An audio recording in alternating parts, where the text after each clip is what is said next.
Hi, welcome to the Three Times podcast. In this episode, I travel as far north as I can go in Northumberland without falling off the edge, to talk to Kimball, one of a small number of people in the county who make and fettle the Northumbrian pipes, and who is no mean player himself. There are three parts to this episode. In the first, Kim talks about the history of the pipes and how the different styles of playing have evolved. In the second, he describes the intricacies of making a set of pipes from the raw materials. And if you wonder how someone who ranked among the country's foremost instructors of canoeing and kayaking has now become one of its leading pipe makers, then listen to part 3. You can find out more about the pipes from Kim's website, which is listed in the show notes, where you can also find information about the tunes that Kim plays in the podcast. This is part 2.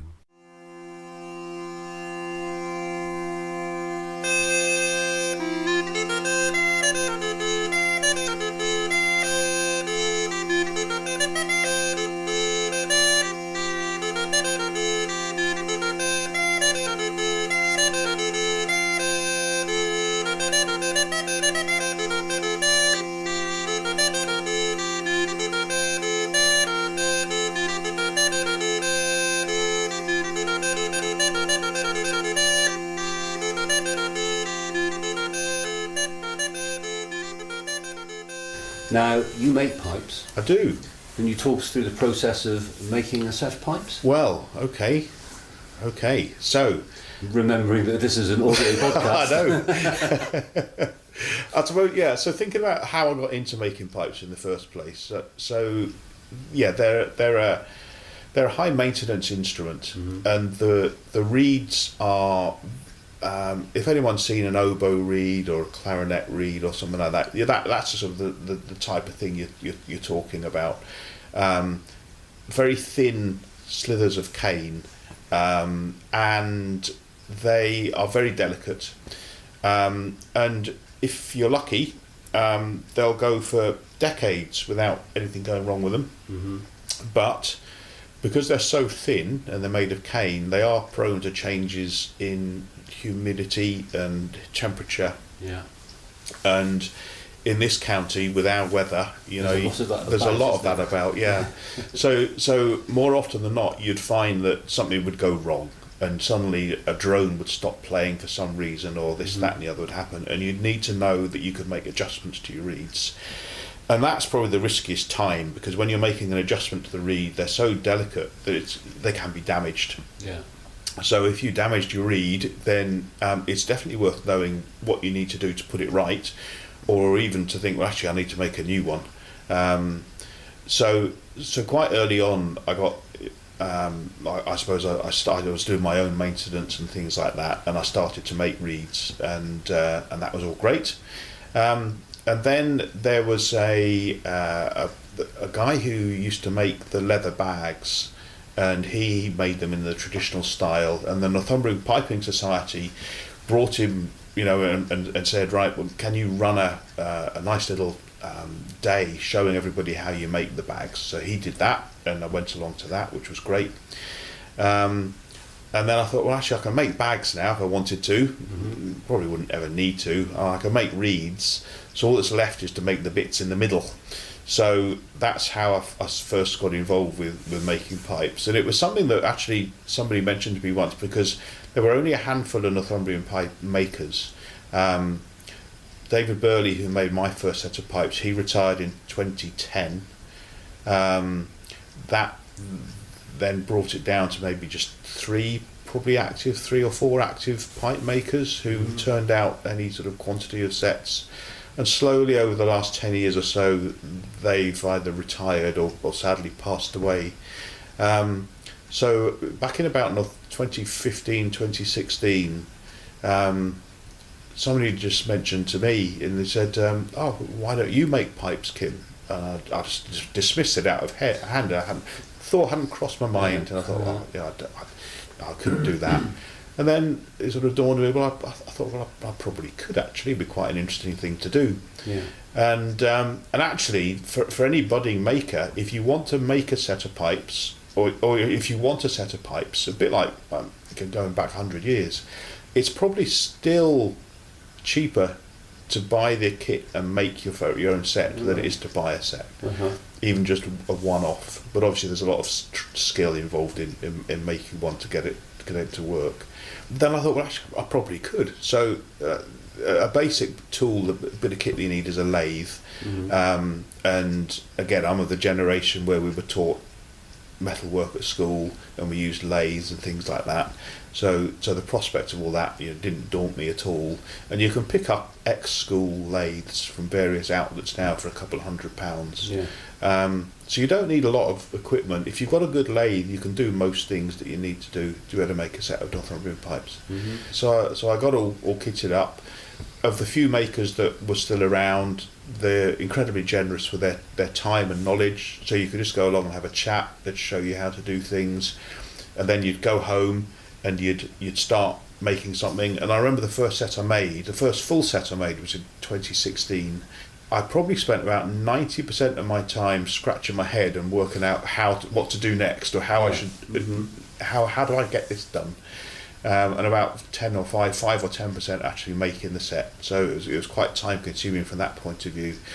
And that's because there's no blueprint, there's no one way of making them. Every maker has a slightly different way of doing it. And even now I'm still thinking of, I could do it this way, I could do it that way. And you'll try it out, and often it'll work, and you think, that's good, and sometimes it doesn't work, and you think, wow, what was I thinking of? And that idea goes into the bin. So in terms of what's involved in making a set of pipes, basically you're starting off from raw materials, and one of the things I love about making Northumbrian pipes is the variety of jobs that are involved in it. You start off with sections of wood, about 30 centimetres long, by about 2.5 centimetres square. What kind of wood? So most pipes are made out of African blackwood, and this is a very hard wood that's grown in Africa, and they use it actually as fuel out there. Traditionally, they burn it, but also it was used again because of the docks in Newcastle. It was used as ballast in boats. So boats would go out taking probably coal and things like that throughout the empire as it was, and then they needed to come back, and they needed to make sure the boats didn't capsize, so they needed ballast. So obviously they'd bring back as many goods that they could sell as possible, but sometimes they just needed more weight. So they would fill it with this really heavy, dense wood, and African blackwood is an example of that type of thing. So back at 100 years ago, there'd be piles of African blackwood just lying around the docks in Newcastle, and so maybe that's where I suppose that tradition has come from.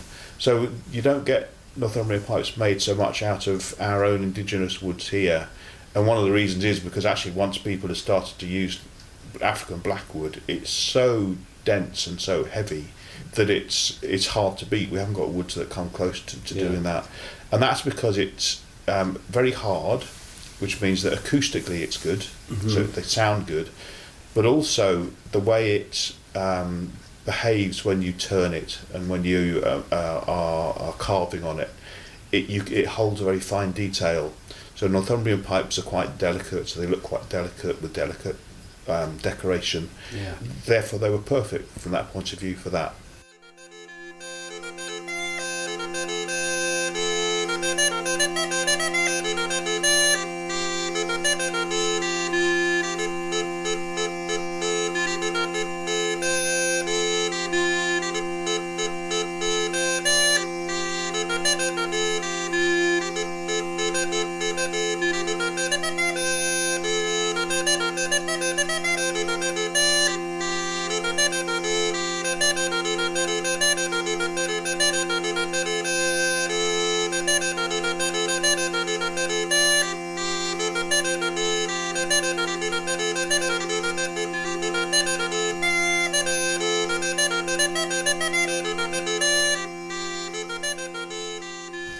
So we'd start with billets of African blackwood.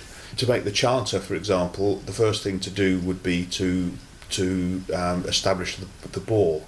So you have to drill a hole about just over 4 millimetres in diameter, throughout the length of this piece of wood, which is about 30 centimetres long. That's quite a challenge. So it's quite a challenge, yeah, but actually you can do it with the most basic of tools. Right. If you can mount your piece of wood in a lathe so it rotates, if you have a piece of what we call it tool steel, it's basically the same metal that drills are made from, but you can buy it in rods, and you can very easily with a file shape the end of it into what we call a D bit. So it's called a D bit because the end profile is shaped like a letter D. That is the basic drill that you can use to drill long lengths. So it's something you can knock up one of these drill bits within about half an hour with a decent file, and then you're away. You can then just drill. You can drill out your bores. So it's quite a specialist job, but the tools you can make your own tools to do a lot of the tasks that you need to be able to make a set of Northumbrian pipes. So you drill the bore. You can then mount it on your lathe, where the bore is held at both ends, and that means that as it rotates, you can then shape the outside of it into the shape of the outside that you want, and you know that's all going to be in line with the bore because you've established the bore first of all. The actual process of shaping the chanter and drilling the bore doesn't take that long, but then the time-consuming part is where you start to make the keys. So the keys need sockets to fit into on the chanter, so you have to carve the sockets. The keys themselves generally are made out of brass, and so you start with brass square section rod, and we cold forge it. So what that means is that most people have seen blacksmiths and they're beating away a hot bit of metal that they've heated up to red hot. We cold forge it, which means that we just hammer it because brass is relatively soft and it's just normal cold brass. You might heat it first to anneal it to make it softer so it's not brittle, but then once it's cooled you just use a hammer and you basically hammer and file the shape of each key. So that's quite time consuming, especially if you're making a 17 key chanter. I imagine, and they're not big, are they? They're not big, no. They're the keys themselves are probably about the smallest ones are about 2-3 centimetres long. The longest ones are about 10-15 centimetres. So you shape them, you hammer them, and then you have to fit a spring. So the way that the key works is that you press one end of it with either that one thumb or little finger that you've got, and then you take your finger and thumb off it, and you want the key to shut, to just close the note off. So it needs to be a spring-loaded mechanism to shut the key, and then they have to be mounted in the chanter. So they are mounted on an axle, which goes through a wooden part of the chanter, and that acts a bit like a seesaw. So you press one end, it opens the hole at the other end of the chanter by lifting the key off that hole, and then it springs shut again. And all of those need to be balanced so that the spring strength is the same, so that each key feels like it's taking the same resistance to open, and so it will shut efficiently as well. Once you've done that, then that's most of the work done on the actual shaping, the manufacture of the chanter, and then you do the same to make the drones. Now the drones are a bit simpler because you haven't got so many holes, and you certainly haven't got any keys. The drones themselves are made so that they could be tuned. So that means that you've got your reed in one end of the drone, and that drone is then in two halves. So the first half is basically what we call a standing part, and this just sticks out of the bag, and it has the reed in it, and it doesn't do a great deal by itself. But then onto the other end of it, you slide a bit like a trombone slide. The other half of the drone, and because it is like a trombone slide, by sliding it in and out, you can change the pitch of the note. So that means that you can tune that drone to exactly the note that you want it to play, and the player can do that. So that's not something the manufacturer does, the maker does. The player tunes it depending on the tune that they want to play. And there are 4 of those that we make. So each set has 4 drones. They're all mounted together on a bag. So the 4 drones are put together in what we call a common stock. So that's basically a piece of wood that is tied into the leather bag, and this piece of wood has 4 holes in it, and each of the drones slots into 1 hole each. And then the bellows, you have to make the bellows as well. So the bellows are 2 wooden cheeks, and then the flexible bit that acts as an airtight pocket between the 2 cheeks is made of leather. Right. And so that's all stitched on, and all of this has to be made airtight. Then you think, well, that's probably it, job done, but actually that's probably just the easy bit done, because you can do that pretty much by just going down to the workshop and, you know, putting your headphones on and listening to music and not having to concentrate too much. Yeah. But then you've actually then got to make them so that they'll play music. And this is a completely different skill set. So you've already done metal working, you've done woodworking, you've sewn up bellows out of leather, you've sewn up the bag out of leather, so you've got all the leather working that goes on as well. And then you've got the musicality side of it. So you've got to be able to make the reeds, and then you've got to make the reeds and fit them to the pipes, and you've got to then make the pipes sound as good as you can get them. So you have to make sure that the tone's right of each note, and that the tuning is right of each note as well. Yeah. And that involves really small, minuscule adjustments to the tone holes, to the size of them, the shape of them, and getting it just right, so that the like I said, the tuning's right and the tone is right. Yeah. So by increasing the diameter of a tone hole, it makes the pitch go up. Yeah. And you can also adjust the. If you can picture this in your mind, you've got through the chanter, you've got a straight tubular hole running, and then off that hole, that bore, you've then got an intersection where the tone hole is drilled into that, and you've got if you imagine, that would be a very neat 90-degree angle join. Music and airflow doesn't like neat 90-degree angles. It likes smooth surfaces and rounded edges. So you need to go and round off all the internal corners by some nifty file work through a very small hole to get all of this set up right, so that they play right, and that all adjusts the tone and the pitch of the notes. Yeah. So although the tone holes are drilled very precisely, that's only precise at that stage of the making. The actual then real precision comes after that, to make the necessary adjustments to get it all right after.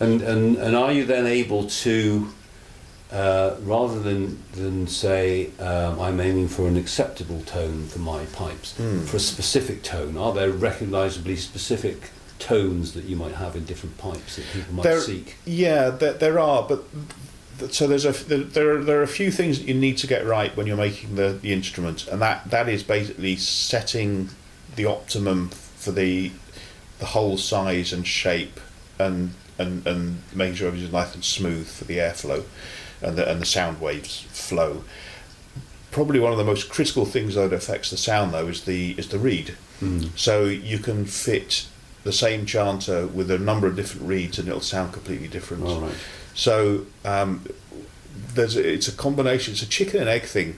So the way I tend to approach it is that if you've got a good chanter, a good reliable chanter that you already have, and you've got a good reed that works well in that chanter, then you can use that good reed as a test reed in a new chanter that you're making. So you've got a known good reed, and you can use that to then make a chanter sound its best.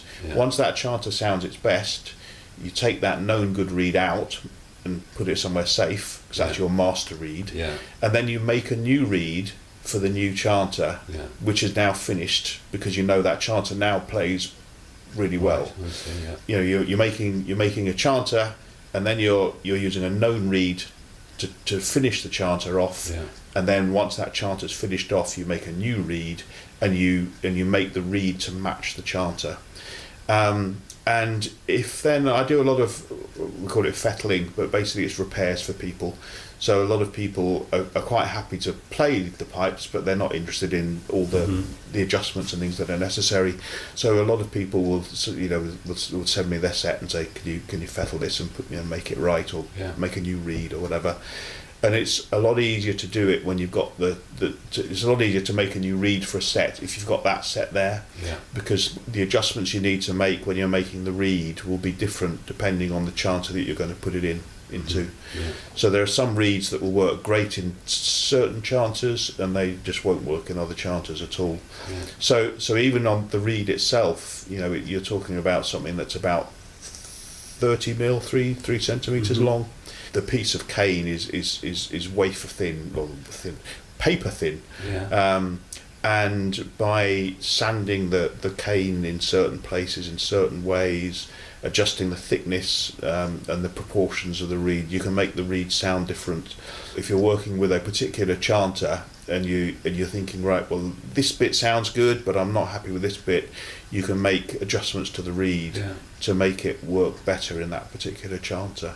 So I haven't been beaten yet. I haven't found a chanter that I haven't been able to make a reed for yet, but there will be some out there that you've really got to scratch your head and think, well, how can I make a reed that matches this chanter? I see. There are things that make it sound different, but what you're trying to do is you're trying to make that chanter sound its best. And they're all different things, like the combination of the wall thickness, the size of the holes, the angle of the internal corners and things like that. And you basically make them as good as you can get with a known good reed. And then you can often then make things, often it's slightly better by then making a reed that match that chanter. So from the time you get up in the morning thinking, I'm going to start on a new set of pipes, to having the finished instruments, how long would that take? Well, I've never actually timed it, because it's not the type of thing that I don't work to a sort of a production sort of line. So there are some jobs that actually, by the time you set up the toolage to make a particular thing, and you might only need one or two of these on a particular set, well, you think, well, actually, it's to take me half an hour to get everything set up, I'll do several. And you make a batch, and then you put those to one side. So when you then need to make the next set, you've already got those in place. So you can batch make certain things. Having said that, I do like the variety of the work. So I don't like having boxes of parts that I've made that you then just assemble.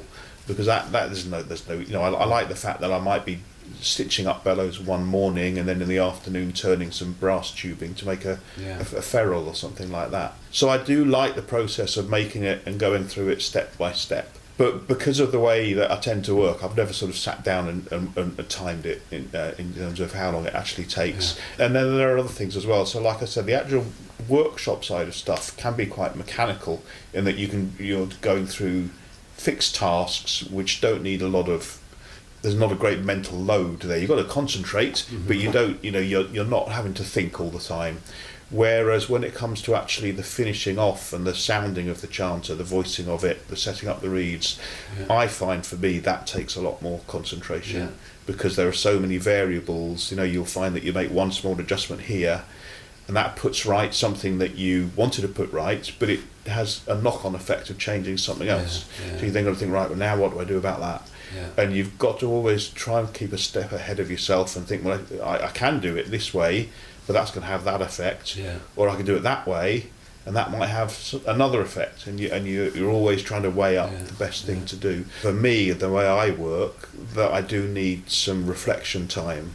And this is probably what drives Linda, my wife, nuts, because she'll, I might stop work at 2 in the afternoon and go and sit and just have a coffee or something, and she'll say, "Oh, you've knocked off early." She says, "No, I'm still working," and it's all going on up in my head because I'm trying to work out. You're processing what you need to do, and I know full well that probably the first idea won't be the best one.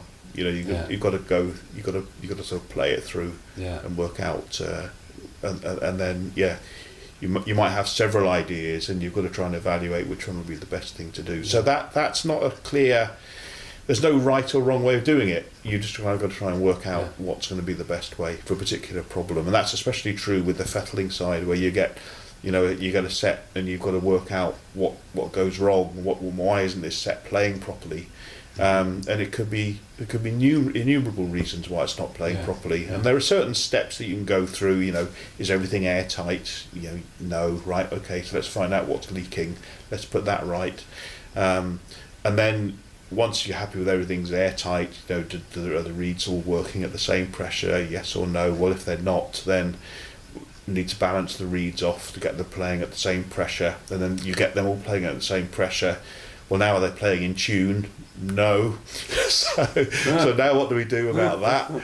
And there are certain things that if you make an adjustment to a reed to make it play in tune differently, well, that affects the pressure it was being played at. So you're constantly weighing up what's the best thing to do, and I find that quite mentally demanding. So there's quite a lot of downtime involved in getting that right. So it's probably not fair to factor that into the length of time it takes to make a set.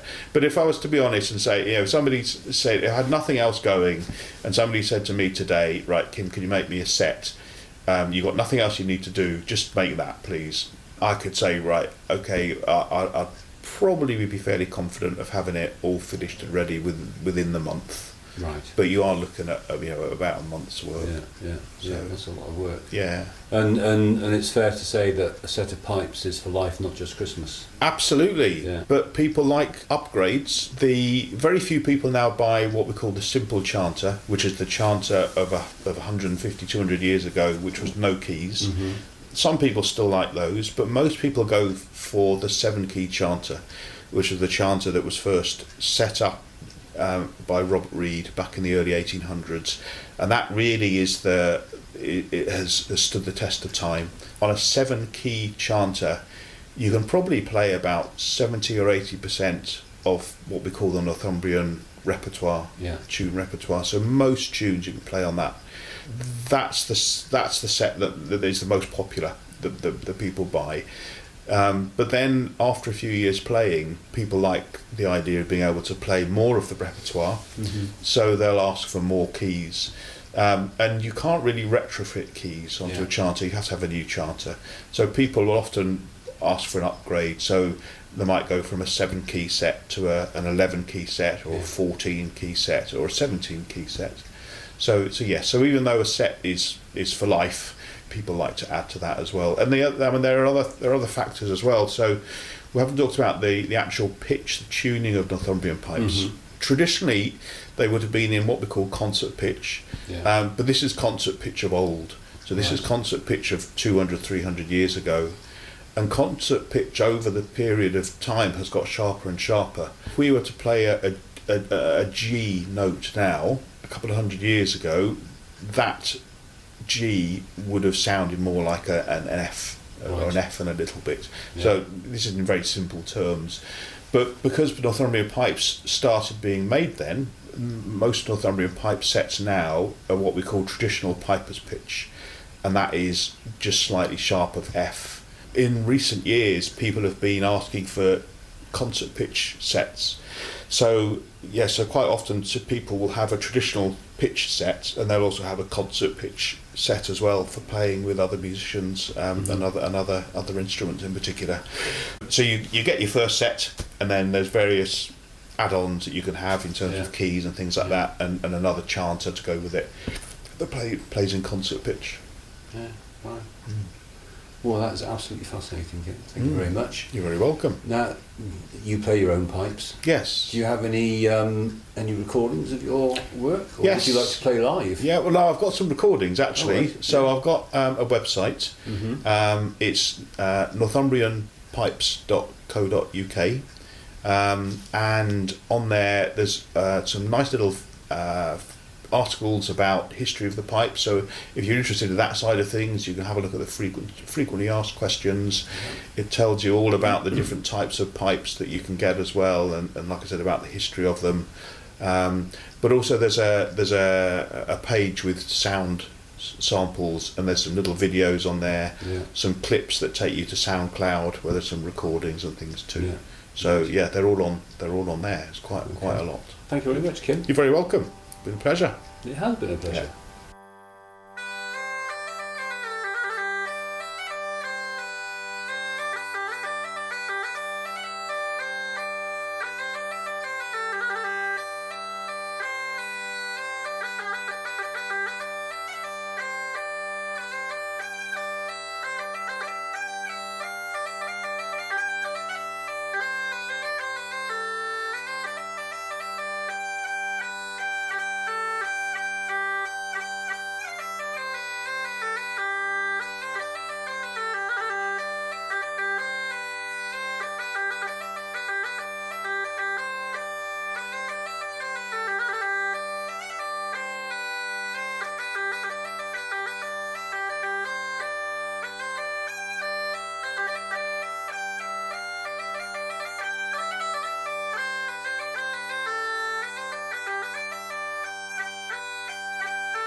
Thanks for listening to the 3 Times podcast. Please subscribe and tell your friends about it.